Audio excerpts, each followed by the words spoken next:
অনেকজনে আমাদের কমেন্ট করেছেন যে ১৯তম নিবন্ধন সম্পর্কে কিছু বলেন। আসলে এগুলো সম্পূর্ণ ডিপেন্ডস করে এনটিআরসি এর হাতে। কারণ একটা গণবিজ্ঞপ্তি না হওয়া পর্যন্ত পরবর্তী নিয়োগ চালু করাটা আসলে এদের জন্য একটু কষ্টকর বলে মনে করা হচ্ছে। আপনারা জানেন যে প্রত্যেকবার ভাইবার রেজাল্টের সাথে সাথেই কিন্তু নিয়োগ বিজ্ঞপ্তি অর্থাৎ সার্কুলার পাবলিশ হয়ে থাকে একটা করে নিবন্ধনের। এবারও আশা করা যাচ্ছে যে সামনের মাসে আপনারা দেখবেন যে 18তম ভাইবার রেজাল্ট হবে। রেজাল্ট হওয়ার পরপরই আপনাদের 19তম যে সার্কুলার সেটা পাবলিশ হবে। তাই এখানে ওয়েট করা ছাড়া বলার তেমন কিছু থাকে না। 19তম প্রিপারেশন নেওয়ার জন্য অনেকজনে বলেছেন যে আসলে প্রিলিমিনারি কারো রেজাল্ট আসতেছে না। প্রিলিমিনারি পাস করার জন্য সাধারণত আপনারা যে রিপিট কোশ্চেনগুলো রয়েছে যা নিবন্ধন পরীক্ষায় গত নিবন্ধনগুলোতে এসেছিল সেই কোশ্চেনগুলো আপনারা পড়বেন। এর পাশাপাশি প্রাইমারি রিপিট কোশ্চেন এবং বিসিএস পরীক্ষার কোশ্চেনগুলো যদি কমপ্লিট করতে পারেন, এই 3 ধাপের কোশ্চেন থেকেই আপনারা নিবন্ধন প্রিলিমিনারি উত্তীর্ণ হতে পারবেন।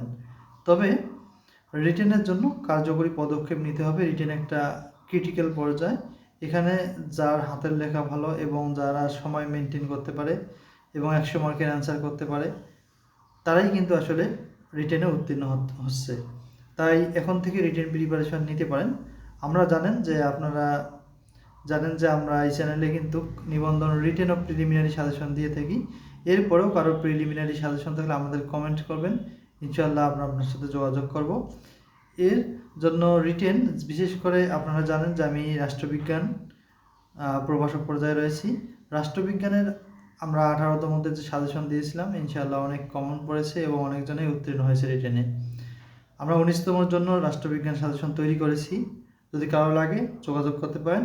এর পাশাপাশি অন্যান্য সাবজেক্ট বিশেষ করে স্কুল পর্যায়ে 329 কোড 7 সাবজেক্ট, এই সাবজেক্টটিও আমরা ব্যাপক সাড়া পেয়েছি 18তমতে এবং ইনশাআল্লাহ অনেক ভালো কমন পেয়েছে এবং অনেকের সাথে আমাদের ভাইবা পরবর্তী কার্যক্রমও যোগাযোগ রয়েছে। তো যাদের এ ধরনের অথবা অন্যান্য কোনো সাবজেক্টের সাজেশন লাগবে আমাদের কাছ থেকে আপনারা সুলভ মূল্যে নিতে পারবেন। তো আপনারা এখন ওয়েট করা ছাড়া বলার কিছু নেই, কারণ আমরা ফিক্সডভাবে কখনো বলতে পারবো না কখন সার্কুলার পাবলিশ হবে। তবে যেহেতু জানতে চেয়েছেন তাই আমরা আইডিয়া প্রকাশ করলাম। গত নিবন্ধনগুলোতে যেরকমভাবে সার্কুলার পাবলিশ হয়েছিল সেরকমভাবে এবারও সার্কুলার পাবলিশ হবে। তাই ওয়েট করেন এবং প্রিপারেশন নেন, সার্কুলার অবশ্যই হবে। তো সকলের জন্য শুভকামনা রইল। যদি আমাদের তথ্যগুলো ভালো লাগে এবং সামনে নিবন্ধন সম্পর্কে বিভিন্ন তথ্য পেতে চ্যানেলটি সাবস্ক্রাইব করুন। আসসালামু আলাইকুম।